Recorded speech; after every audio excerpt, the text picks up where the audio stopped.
So let's talk about my abusive relationship with AngularJS. I've been spending about 3 years working on the security of AngularJS. Not particularly with the team, sometimes against the team, just with the overall goal of increasing security of this framework, and I want to share my experiences. So I'm Mario. If you haven't seen the movie that contains Chitty the Robot, you should definitely do so. I have a doctorate at the Ruhr University, I'm a postdoc, and I created a company in Berlin. We do penetration tests and security in general. And I've been writing some papers, writing some books, maintain some open source projects. One of them you may even know, which is DOM Purify. One of the co-maintainers is here. Frederick, can you hear me? You broke the builds, you bastard. No, it's okay. So I mostly do security-related stuff. And you can follow me on Twitter if you want to, and you can write me an email. I'm not that evil. I'm likely going to respond. So since we don't have too much time, let's better start with the actual topic. I would like to talk about AngularJS 1.x and how it deals and dealt with security, and we want to talk about why this is important, why this is relevant. So who here knows AngularJS? Probably everybody, right? Almost everybody. Who here is using AngularJS? Nice. So let's see. One of the questions I would like to get answered today is whether AngularJS is the honey boo boo of JavaScript frameworks. Who knows honey boo boo? If you don't know it, look it up. It's terrifying. It's like, I was actually ex-vited from a conference because I created this theme like AngularJS and honey boo boo, and they were not happy about this, but here it's okay. So, what is AngularJS? AngularJS is basically a very popular JavaScript model view controller framework. It's actually like model view whatever because it's like so flexible and so cool, and it's a self-proclaimed super-heroic framework. It is maintained and recommended by Google, so you find it in Google products. They use it themselves. Google packaged apps, Google extensions, Google Cloud Console, and so on. It's all running on AngularJS, and right now they're building the 2.0. I think it's almost done. It's close to release candidate 1 or release candidate 2. So it's interesting. And they do have a polarizing philosophy, because basically a website that you build that is using AngularJS doesn't follow this classic scheme no longer. You know, this thing where you send a request, and then the server builds some kind of markup and sends it back with user input in there. That doesn't work anymore. Or at least you shouldn't build applications like that, but you should actually separate the entities that make a working web application. It still has an ever-growing user base, a large rate of adoption. If you click those links later on, once you have the slides, you will see that there's like a graph that goes upwards, so it's getting bigger and more people use it. And there's a lot of traffic on the GitHub repository, like tons of pull requests and bug fixes and tickets and whatnot, so there's a lot going on. So this means that security people should have a look at this thing. Because if everybody uses this, attackers might be interested in this thing as well and finding out peculiarities of that framework to abuse for their own goods. And we want to stop that from happening. So I have been talking about AngularJS and other JavaScript model view controller frameworks before in 2013. And we already evaluated the security properties of these, particularly finding out, do they enable cross-site scripting attacks that are normally not possible because of some special extra magic. And one of the frameworks that was really sticking out and delivered the most negative impressions in these regards was actually AngularJS. And it got bigger and bigger, and I decided to kind of make a spin-off and create my own talk just about that. There was a couple of discussions that we had with the core team. There was a couple of discussions that we had with Google Security. They were mostly on our side, core team not so much, and it was quite interesting. So if you want to follow those discussions, they're all open, they're all out there in the wild. You can read them. Just click on those links and you will see what was going on. You may ask, is it personal? Do I personally not like AngularJS? Nah, I don't think so. The reasons are different. So when you Google for AngularJS, you will find them on the first spot in the search results, and they basically proclaim that they are the super-heroic JavaScript model view, whatever framework. So there's a lot of self-love involved. They're kind of very proud about what they're doing, and that's okay, because they are kind of new in their philosophies and their ways how to do things. It pretty much changes ways websites are supposed to work. They break the API so often. I think they broke the API like more than 100 times in the past. So if you go to the changelog and you'll search for breaking, it's like more than 100 matches. Like, holy shit, more than 100 times for one single framework breaking changes? Really? Well, They do make a particular assumption, and the assumption that they do is that markup, HTML, HTML5, HTML whatever, isn't big enough, isn't complex enough, isn't powerful enough, so they want to make it more powerful. So they add more declarative magic that you can do with HTML. We call it markup sugar. So they invent new attributes, and those new attributes do things that markup on its own cannot do, but with the help of AngularJS it can. It's said that everything's going to be broken with the upcoming version 2.0. They are right now working on migration paths. I'm not really following this because I don't care too much, but it's, I guess, pretty hard to make a leap from 1.x to 2.0. That means that most of the websites that are actually using 1.x are going to stick with it for quite some time. So, again, the question is AngularJS the honeyboo of JavaScript frameworks? We are not so sure yet. Let's find out about that. Maybe not, because they actually do have fairly high security standards. So they do pretty much clearly define in their documentation what you are supposed to do to keep your website secure and what you're not supposed to do, which is good. It would be really great if people would actually follow those rules. That includes developers, that includes maintainers, that includes pretty much everybody involved in this process. Only that this doesn't really happen. Oh, there's a typo, sorry. So people don't really follow the rules. And we do penetration tests against websites, so we see a lot of websites that are using AngularJS, and they all fuck it up. It's like more than 60% are actually messing this up by not following the rules. And then they have vulnerabilities that are bypassing all the protections that have been working for the last 15 years, because now they're not working anymore. We're going to see why that is.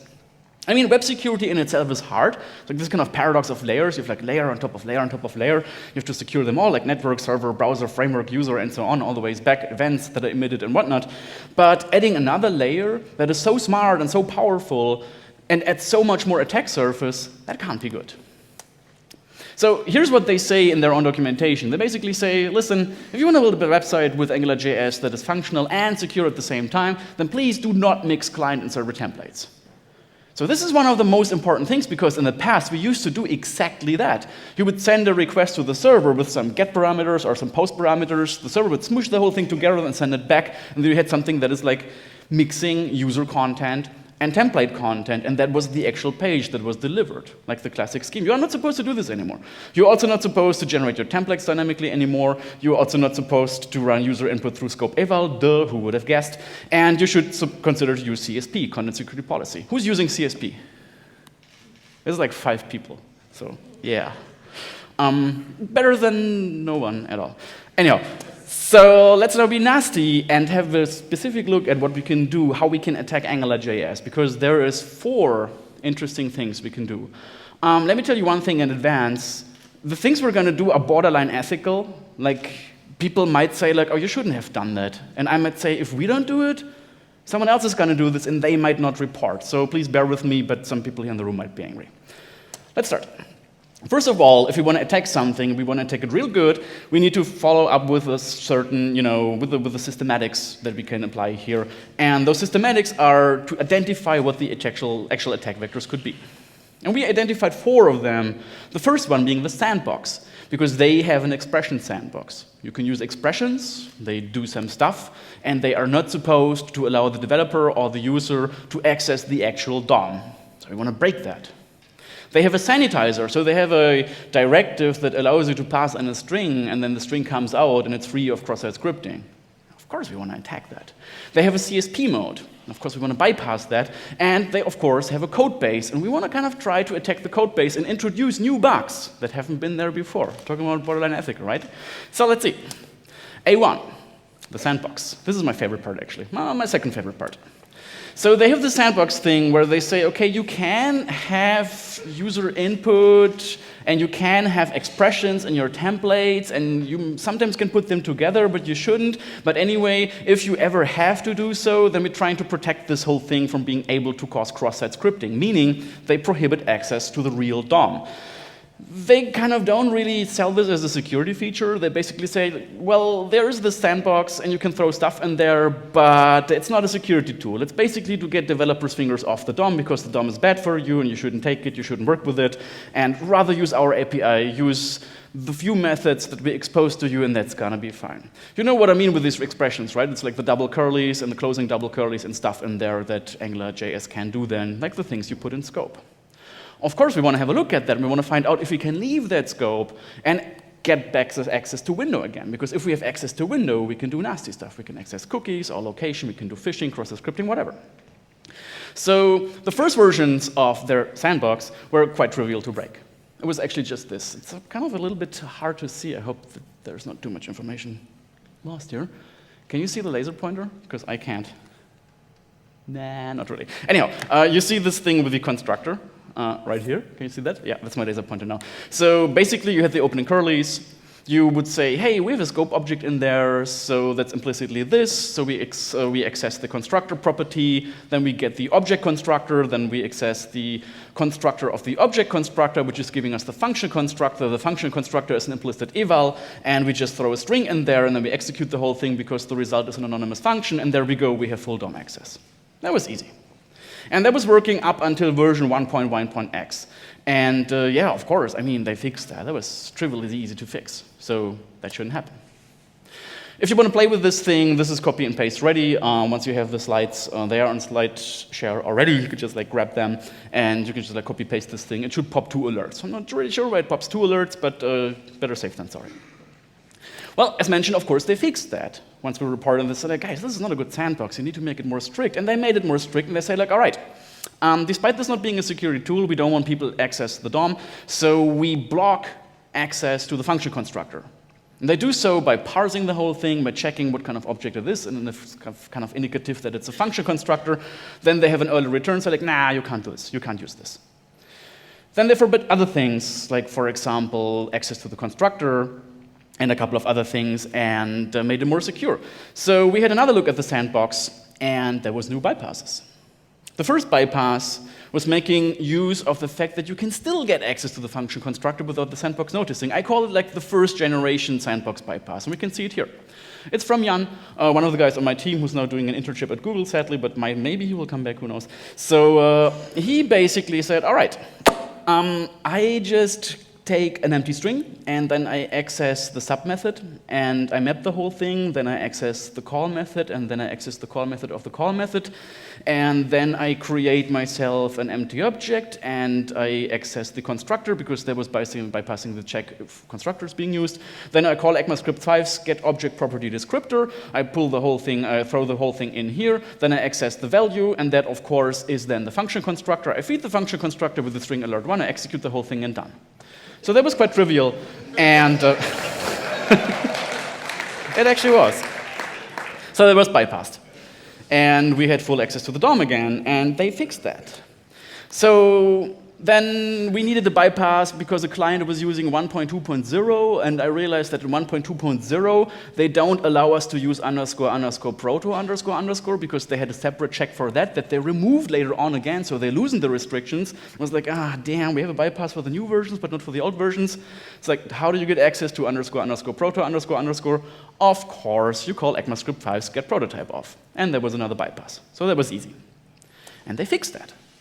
Then Matthias Karlsson came from Sweden, and he was delivering one of the last first-generation bypasses. First-generation bypass means you exclusively use the DOM. You manipulate JavaScript in itself and its properties to bypass the sandbox. We will see other sandbox bypasses soon that are second and third generation.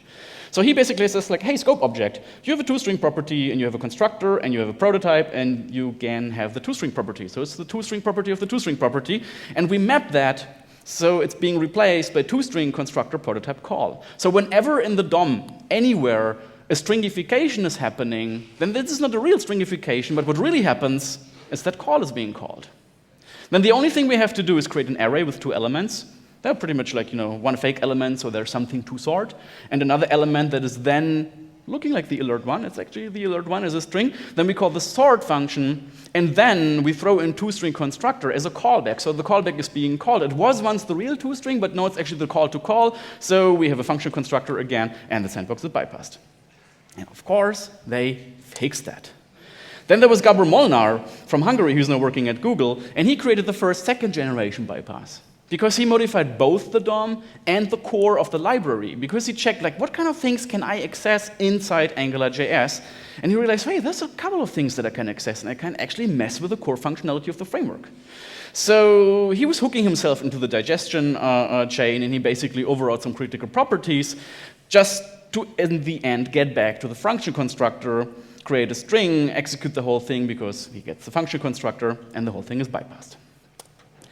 Then there was another one that was created by Jan and me that was using user interaction. Well, not so much, but was going into an attribute. We were basically making use of the fact that they exposed $event, and $event is the actual raw DOM event. So we access element view, which is the window object. Then we get the location object. We have the replace function. We send this to a JavaScript URI. And we have, of course, access to the DOM again in full-blown cross-site scripting. And then they fixed that. So then Jan stepped up and said, like, yeah, this is nasty. Let's have a look. It's all fixed. It kind of appears to be safe now. And then he spent one night, and he came back to me the next morning and said, like, yeah, that was fun. I found a bypass, but it's really fun. It's like, hey, show me. That's cool. And he showed me this. And it's like, holy shit. Are you serious? It's like, yeah, that took some time. So I'm not going to explain how this thing works, because I forgot about how it works. Like, he basically does the same thing. He kind of modifies the DOM, he modifies the framework, he does a lot of crazy things, and in the end, he has two expressions next to each other, and somewhere here, he gets the function constructor from root, post-digest-q, the first element, and then we have another bypass. So this kind of looks like the sandbox is getting more secure, right? Like, it's getting harder and harder to bypass this thing. And they actually did a lot of things to make sure that the attacker's life is getting harder and harder. So there's no access to window anymore, no access to function anymore, no object access, no call, apply, no document, no DOM nodes, no nothing. So at the end of the road, is the sandbox now secure? Can we now have user input in an expression without any harm? Absolutely not. Here's the next one from Jan that is making, again, use of modifying the DOM, not making use of modifying the framework in itself anymore, but uses one more interesting feature because he's making use of $root $eval. So he first takes the number, then he accesses the property of the number, accesses the toString, basically replaces toString with pop, so which is another array method that expects a callback. Then he fills that thing with the first array index, fills it with a string. Then he sets the length arbitrarily, because in JavaScript you can do that, why not? And then he causes a stringification. The stringification is not a stringification anymore, but actually calling pop, and pop expects a callback, and guess what? We have another sandbox bypass. And they've fixed that. So then Gareth Hayes from the UK, and said, like, yeah, this eval thing is interesting. Let's have a look at that. And he found out that the eval, the $eval in AngularJS is actually using one fundamental check to find out whether the stuff you're evaluating is secure or not. And they check whether certain characters appear in the string you want to eval or not. And if they do, then the entire string is being ditched. And if they don't, the string is being let through. Maybe it throws an error, maybe it works. And he found out that this checking against critical characters is done by using char-add. So it's like, hey, char-add, if it matches like, semicolon or this or that, then we just gotta have an early return, and if not, everything is fine. Let's try to execute this thing. So he said, you know what? I'm just gonna take an empty string, or just an arbitrary string, then I access the constructor, then I access the prototype, then I access char-add, and I override char-add with array join. That means whenever the check is being performed that tries to find out whether the character is bad or not, it just joins the whole thing and always returns true. So the framework always says, like, that's a good character, that's nice with me. And what comes out is a string that looks like this, x equals alert1, and then we have bypassed the sandbox. This is really trivial looking, but it took about 2 years to get to this point of knowing the sandbox thus well that we can actually exploit it that easily. So this fix took the AngularJS core team 120 days to fix. 120 days. It was like, that's a long time. And we were like, why is that? So the reason is that in the meantime, Google has decided to jump on 2.x and doesn't maintain 1.x anymore. So finally they released the fix, and I had a look at the fix. Oh, what is that? That is ridiculous. You want to see the fix? The fix is so bad. Look at this. This is the fix.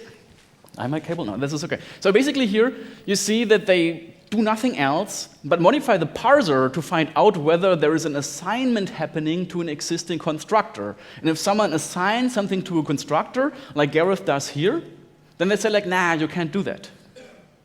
So here's a little homework for you. Can you break this check? Can you break this fix? I think you can. It takes 5 or 10 minutes to just like understand how the parser works, realize, oh my God, what have they done? So I had this bypass after quite a few minutes, and then I tweeted that I have one, and then someone else stepped up, and was Peter Bacon-Darwin from London, and he said, like, hey man, do you want to share that exploit with us? Because we're going to fix this thing, and this time it's not going to take us 120 days. And I tweeted back, no, I'm not going to share that thing with you. And he's like, what? Why not? don't you want to have this thing fixed? And they said, like, no, I don't want to have this thing fixed. So like, that's weird. It's like, yeah, I know. Let's jump on a call. I'm going to explain you why I don't want this thing fixed. So we jumped on a call, and I explained it to him.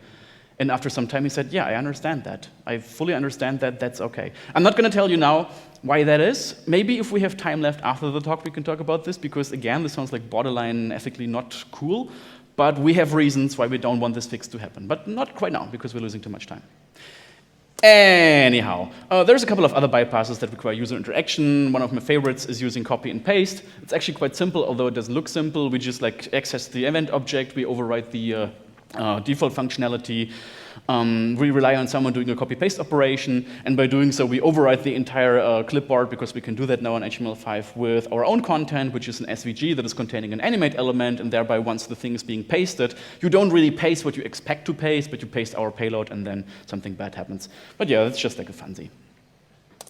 So, again, back to the question, is AngularJS the honeymoon of JavaScript frameworks? I don't know yet. We will see. When did I have the last salad? It's actually also quite some time ago. I should talk to my doctor. Anyhow, let's talk about the second attack vector, and that is, who remembers? The Sanitizer. So they have a Sanitizer, and the Sanitizer is supposed to receive a string. The string can contain markup, all the kind of bad markup that you can imagine, and then the Sanitizer is clean that markup, and all that comes out is safe markup that you can put into your website without the attacker being able to pop an alert or do even worse. It's a component, it's called .sanitize. Sometimes you have to use it explicitly, in many situations it's being used implicitly, and it's actually quite good. So Google came to us and said, like, hey guys, do you want to do a pen test against this thing and have a look? And we said, like, yeah, sure, why not? So we had a look at this thing, and actually they had two Sanitizers. The one is not really in production, the other one still is, and it's the old one. The old one is the one that we had a look at first, and we realized that they have their own HTML parser, and they didn't even create it themselves. They just took this dirty old thing from John E. Rassick that was written in 2008, like prior to all the parser renovations in HTML5. It's like, ooh, that's interesting. Like, how can you, there's going to be something bad with that. Actually, it turned out that it wasn't even that insecure. It was just like unstable. It was crashing all the time, but it was a bit nasty. And we found a bypass. So the bypass is we use an SVG, because they were whitelisted. And inside this SVG, we use a use element, because in Chrome, the use element can request any other resource, and if that other resource returns something that somewhat looks like SVG, then it's being shown in the same SVG document in the context of the domain that we're operating in. And in addition, contrary to other browsers who do almost the same, Chrome doesn't care about the MIME type at all. So whatever comes back, if it's a PDF, it's a GIF image, a JPEG, a JSON callback, doesn't matter. Chrome says, like, oh, it looks like SVG. Let's put it in there and render it out. So we have a cross-site scripting, because in here you can see that there's some hidden JavaScript alert, and that was the first bypass. We didn't really use this too often in the wild. I think like 2 or 3 times it gave us a bug, but then they came up with the new Sanitizer. The new Sanitizer is a bit smarter, because it doesn't use the ancient HTML parser from John Rassick anymore, but they do it right. Pretty much like DOM Purify, like our own library, because they use document implementation, which is like a disjunct, inactive DOM where you can put stuff in, and it's like safe, and you can sanitize it there, and once you're fine with the results, you can actually put it in your real DOM, which is quite nice. And they also blacklisted SVG, like, oh, come on, SVG, it's such a nice thing. And they threw it out, because they knew nothing good is going to come out of that. But they were still bypassable. And this trick is quite nice, and you might find this interesting when having a look at your own application and security properties, because again, in Chrome, there is this weird thing that Chrome does, and that actually gave us a lot of bugs in the past and a lot of bug reports. In Chrome, you can have, of course, JavaScript URIs. But you can prefix those JavaScript URIs with an entity representation of a Unicode whitespace. And you have like this one, you have this one, this one, this one. You have a couple of those. Like even Mongolian vol selector is in there. So it's like really crazy characters. So when you put them in the DOM directly, nothing's going to happen. Chrome just thinks, hey, that's a relative URL. Just like, you know, there's something JavaScriptish, but there's something in front of that, so I'm not going to execute any JavaScript. It's just a relative URL. But if you take this thing, modify its inner HTML, or take it and then put it somewhere else, and that is pretty much what happens all the time in the DOM, then Chrome decides, well, I don't know, Unicode whitespace, let's strip it. And by stripping this thing, this actually comes out, this is the result, and this is the result that is then finally rendered in the DOM, so we have a JavaScript URI, where the server thinks it's a relative URL, where the browser itself thinks it's a relative URL, where the AngularJS Sanitizer thinks it's a relative URI, but after touching it once with inner.html or any other property, it turns out that the white space is being stripped, and it's not a relative URI anymore, it's an actual cross-site scripting. We refer to this as amXSS, which means mutation XSS, but that's like an entirely different topic, and there's a paper on that as well. So that was bypassed. And we're getting closer to the answer of our initial question, whether, and yeah, you know it already. Let's have a look at another bypass or another attack vector, and that is A3, and that is CSP. So CSP is pretty cool. Who knows here what CSP actually really does? So CSP is extremely nice because it's one of the most efficient ways of actually tackling this omnipresent cross-site scripting problem. Because in CSP, you can instruct the browser by using HTTP headers, or even a meta element, which is weird, to not accept any untrusted JavaScript. That means no inline JavaScript, no event handlers that are inline in markup, and no JavaScript from sources that you don't explicitly trust. That means if you have a website that is using CSP and it has like tons of injections, doesn't matter, because you can't do anything with them. Yes, you can inject, but no, it's never going to execute, because the only stuff that really executes is only the JavaScript that you define as trusted. And that's really powerful, really nice. Not always so easy to implement, but it's really a great tool.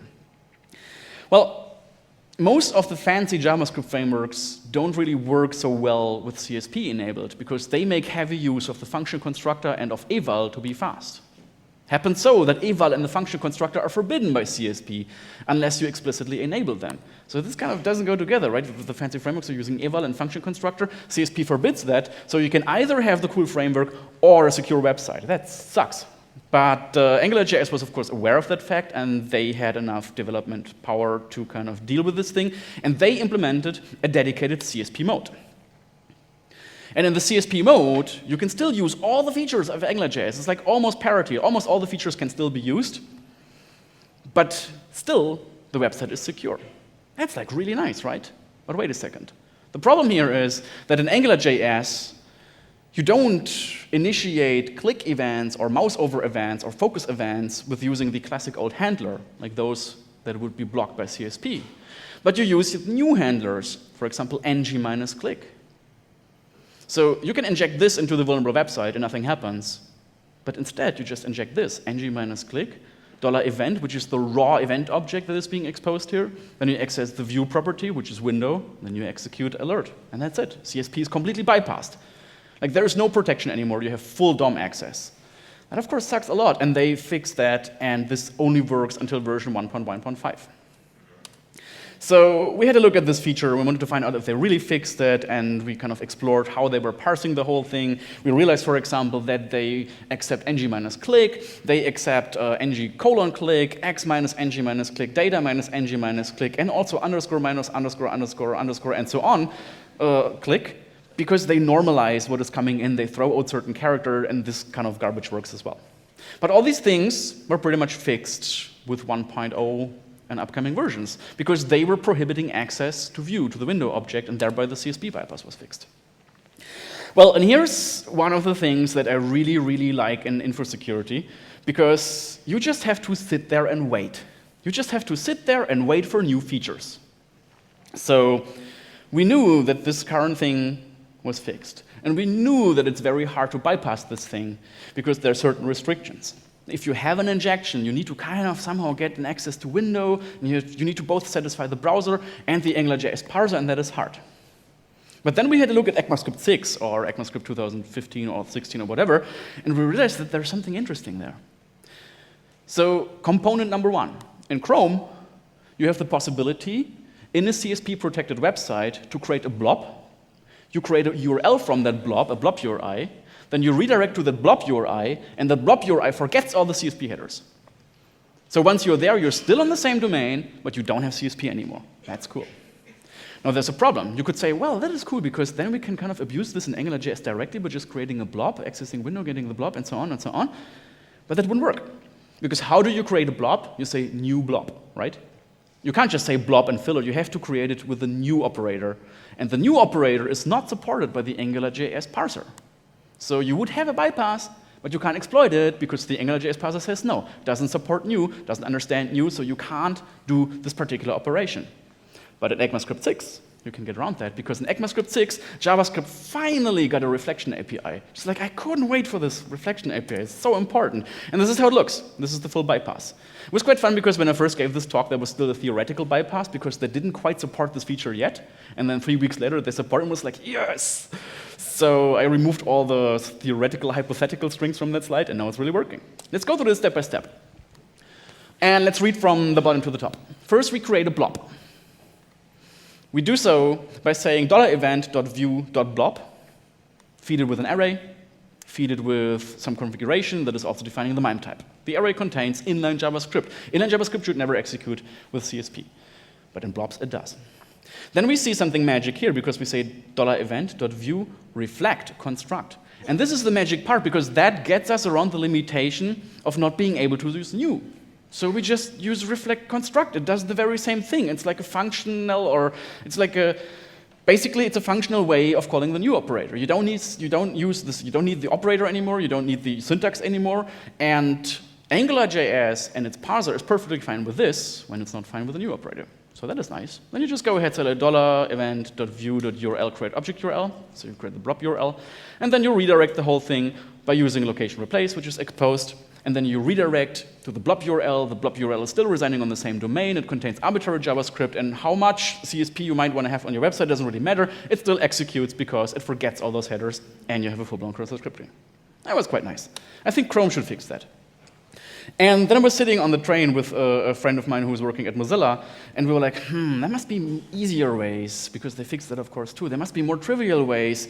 There must be some ways that we can use almost universally to always make AngularJS bypass CSP for us. And there is a way like that. But this way only works if you have CSP and if you trust a content delivery network. Who here trusts content delivery networks? No one. Who here uses content delivery networks? Be honest. Just one person? Just one person is using CDNs? I don't believe so. Anyhow, so we had a look at the header distribution and how many websites that are using CSP are also tolerating content delivery networks. And most of them actually do accept or do whitelist ajax.googleapis.com. And that is a terrible idea. Because you shouldn't, because this CDN gives you tons of vulnerable JavaScripts, and there's nothing you could do against them. They're just there, and they're going to re-enable the old bugs for you. So the only thing that we had to do is this. You have this page here. You see there's like a strong CSP header, and it's like pretty much forbidding everything, only saying like, yeah, you know, CDNs are cool, so let's whitelist ajax.googleapis.com. Here we have the benign part of the website. Here we see that they're using one of the very, very old versions, very, very recent versions of AngularJS 1.4.9. You can do it with any version, doesn't really matter, even 1.5.5. They're fetching the whole thing, and here's our injection right into the class attribute. And so the only thing that we're doing is saying, you know what? We don't really care if that website is using new AngularJS, because what we're going to be doing is we're just fetching an old version that still has all the bypasses. That way we overwrite the existing version of AngularJS, we'll bring the bypasses back, and that's it. No, you might say, this can't work because they must have collision checks or something like this. And yeah, they do. But they only implemented the collision checks in version 1.2.15. which is not even vulnerable anymore. But they don't have a collision check in 1.1.5, and this is the version that we want. So they kind of shot themselves in the foot in a way by implementing that collision check a wee bit too late, and now they can't really edit because they would break the web. So that's cool. And whenever you run into a website that you test against that does use CSP for extra security, and it does use content delivery networks, especially this one or Cloudflare or whatever, you know you have a bypass already, and you can just like throw away those CSP headers because they don't do anything at all. Google's security team actually realized that, and they decided to throw O-Day, 0-Day, on their own team. Because they basically said, like, you know what? This whole Angular thing, that is just like really getting out of hands. And we want to make absolutely 100% sure that people understand that if you have an injection on a website that has AngularJS enabled, you will run into problems, no matter if you have CSP enabled or what other security mechanisms. There was always going to be something that can be used to bypass it. And they published a 0-day exploit against their own framework. So it was on one of the smaller blogs, I think the Bug Hunter Academy of Google, and they said like, you know what, here's in 0 day against AngularJS, CSP bypass included, and they basically also show that's latest version. All you have to do is use ngFocus, then you say x equals $event, so you have a certain mapping that helps bypassing the sandbox, then you call the ng-repeat directive where you say key value in x view, this is already window, but the sandbox doesn't notice, then you just like make one check if it's really window, then you call like an array reduce, with the callback being will you alert, parameterizing this with a 1, and there you are. Then you have like the full JavaScript execution despite CSP being enabled, and yeah, that's quite good. So,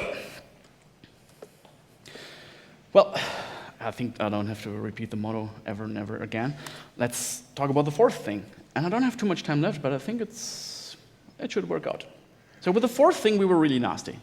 And I mentioned in the early beginning of the talk that we tried to attack the code base, because any open source project that has a lot of traction and receives a lot of pull requests might at some point receive a rogue pull requests.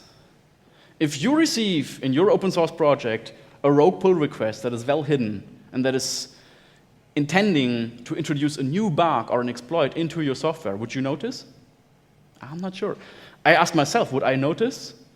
I'm not even sure myself. So we're like super paranoid with DOM Purify. We review everything like 3 times in a row, and basically we just like send all people who are doing pull requests away because we're too scared of actually someone introducing something bad into our Sanitizer library. Well, they didn't. And we were like, let's kind of be nasty here. And let's play like the disappointed attacker. And the disappointed attacker says like, yeah, I had a look at this thing, and it's like so secure, and it's like so annoying, but I really want to do something bad here, so maybe let's introduce a bug. And we did that, and it worked. So let me tell you how. Just one word in advance, Google security team knew about this thing. So I told them about the plan in late 2014, and they first said like, no, you cannot do that. It's like, come on, pretty please. It's like, everybody could do this. Like, we would really report afterwards. Like, oh, god damn it, whatever. It's not gonna work anyway. We're gonna be watching out. It's like, okay, cool. No, all I have to do is wait. And the thing that we had to wait for was a bug or like some certain feature that is so small and doesn't have too much spotlight, so it allows us to actually pull it off. So we needed to kind of have some stars align for this con setup to be able to introduce rogue code into AngularJS. So I had a look at the repository then and when, and checked the commits, and was like checking here and checking there, and for weeks and weeks and weeks, there was nothing. I said, you just have to wait. You just have to sit there and wait, because we are attackers. We have time. You don't. So waiting and waiting and waiting, and eventually we found the bug that we needed. We found the weird feature that we needed. And we found a feature that was even part of a security feature of AngularJS. It was actually part of the $Sanitizer component that we earlier audited. So we had like a little bit of an advantage. So here's the bug. Basically, for the Sanitizer, they maintain a whitelist. That's the thing you want to do, right? You want to have a whitelist, not a blacklist. And in this whitelist, you basically specify the tag names and the attribute names of markup that you want to permit, because you assume that it's safe. And they kind of stole this list of presumably safe elements from some WG wiki and just like copy-pasted it in there. Very smart idea. And I had a look at this list, and I realized that they had 2 attributes in there that are not that benign as they look like, because this is attribute name and attribute type. Who knows what they do? One person. Well, you're in the DOM Purified team. That's not fair. Those 2 attributes are from the SVG namespace. Do you know the story behind SVG, how it was created? So back in the early days, they had Microsoft and they had Adobe, and both had like competing vector markup languages. So I think Microsoft had VML and Adobe had PGML. And then what W3C came and said like, yeah, we have like 2 competing vector markup languages. Come on, let's just like take the best out of them and put them together and make just one. So they had 3. So they had a look at VML and they had a look at PGML, and they basically said like, oh my god, VML is so horrible. Like, who came up with that? Oh my god. So, and PGML is quite nice. So they took 95% of PGML and 5% of VML, which is kind of a pity cuddle, and put those two things together, and SVG was born. And those two, like those 5% of what is now SVG that are coming from VML, those are actually the features that are nasty, that are giving us cross-site scripting capabilities. And those are, coincidentally, the features that IE does not support. And so the only SVG features that IE does not support, because they know. So those are pretty much those two fellas here. And this is the possibility to do declarative animation. That means you have an element, and you have a child element, and the child element is an animate element, and it can animate or change elements of the parent element, depending on a time parameter and an event parameter and all these things. And what's really cool is that you can animate links. It's like, what? So you can animate URLs.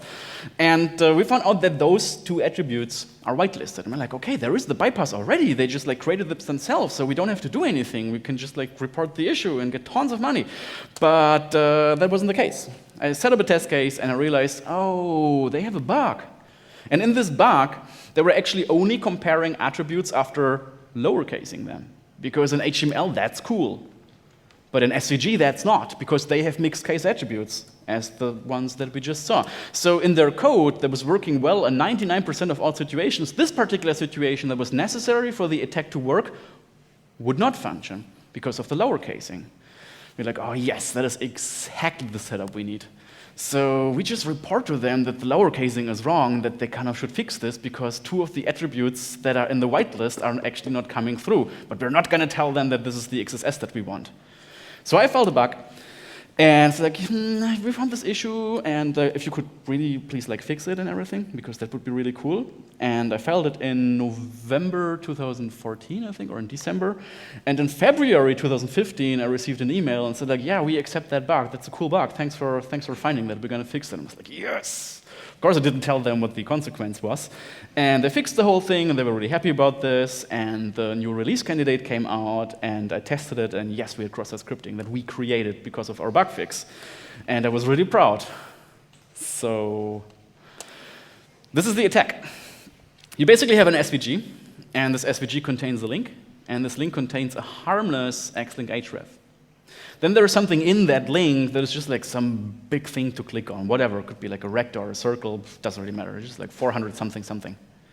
But neighboring that circle, and as a child element of that link, we have an animate element. And this animate element uses attribute name, Xlink href, to announce that it's now going to change that thing here. And it says begin 0, which means like 0 seconds or whatever wall clock unit they have in there. And says like, we're going to do this right away.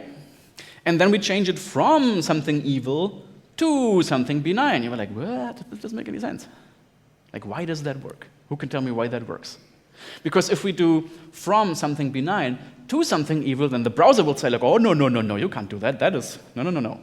But if we do it like this, then it works. Well, we not only kicked the AngularJS team a little bit, but we also kicked the browser a little bit, and it's working in both Firefox and in Chrome. Because we're still with SVG in the XML namespace. That means that this here is invalid. We can't do it, because this is supposed to introduce an entity. But we don't, we just use the naked ampersand. That means that the browser goes ahead and says, like, all right, there's like a question mark here, that's perfectly fine, there's a circle, let's render this thing, oh, there's an animate element, let's animate the Xlink href, and let's start right away and animate it from something that's supposed to be nasty to something that is, oh, damn, I can't do it, that's invalid.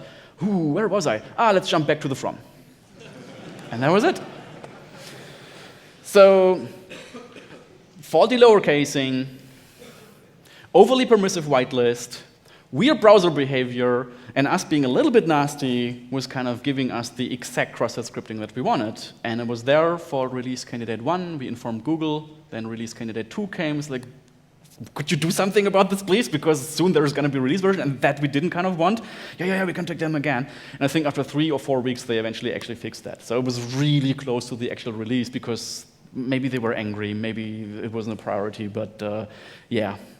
It would have given us cross-site scripting on www.google.com if they actually had released it. So that was quite cool.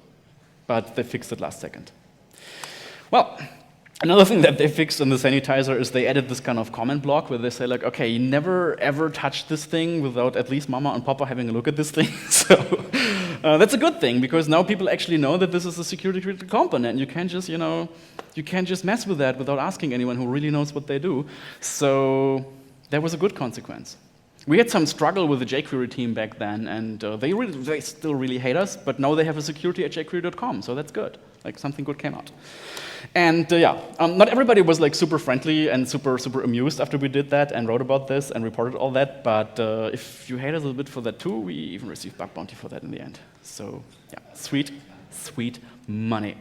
Anyhow. So this kind of brings us to the conclusion of this presentation and this talk, and I think I have 37 seconds left. So I don't think that AngularJS is the honey boo boo of JavaScript frameworks, but I do think that the politics that they did with this framework, pushing hard, breaking the API all the time, not really caring about security, not connecting to the security scene. There's not a single CVE entry for AngularJS. That's a bad thing. They could have done this better. Apparently, the new team, the AngularJS 2 team, has better connection to the security team. They receive regular audits, we're in contact, and it's significantly better than it was all those years with AngularJS 1. For you, as someone who might possibly or not run a website that is using AngularJS, try to migrate to 2.0 quickly if you can, or make sure that you don't have any user content inside expressions, because if you do, then you're screwed. We have sandbox bypasses that work up until 1.5.5, and as mentioned, we're not going to share them. The reason why we're not going to share them is simple. We're not sharing them because sharing them gets them fixed. Having them fixed costs us time, time that we have to invest in our spare time. Why do we have to do so? We have one client. Actually, it's not really a client. It was a university project and happened 3 years ago. It was HP with the Eucalyptus Management Console. They use AngularJS. They had an expression interpolation. We turned it into a cross-site scripting with a sandbox bypass. We wrote them the report. We say like, hey, please just don't update the version, because that's not going to fix the problem. Set it to non-bindable, and then it's fine. What did they do? They updated the version. First critical release, 3 weeks later, second critical release. Super unnecessary. We thought that's a one-off. Turns out that 80% of our clients don't follow the advice. They don't set the field where we have the injection to ng non-bindable. They just update the version. What we have to do then is to prove to them that we can still execute JavaScript. And that goes off our private time, because we still then have to find a new sandbox bypass. And that happened like 6, 7, 8 times in a row until we internally agreed, let's not report them anymore.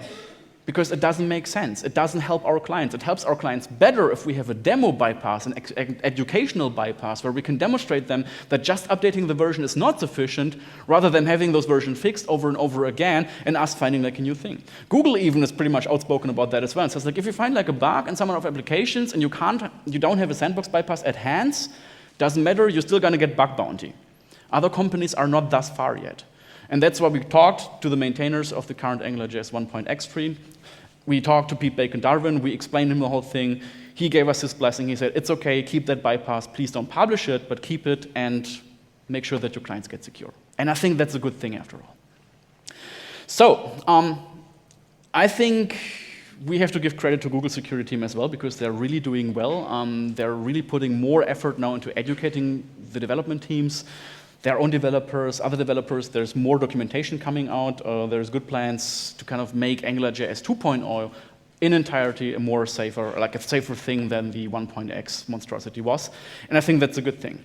It's still very exciting to see what's going to come, because they, for example, say like, yeah, we don't need the sandbox anymore, because we don't want templates to be dynamic, and we don't need to isolate the $event and the view object in there, so that's going to be fine. And we have new possibilities with like, event handlers that are surrounded by parentheses, and then we use like a reference to the own element, we assign inner HTML, and all these things work.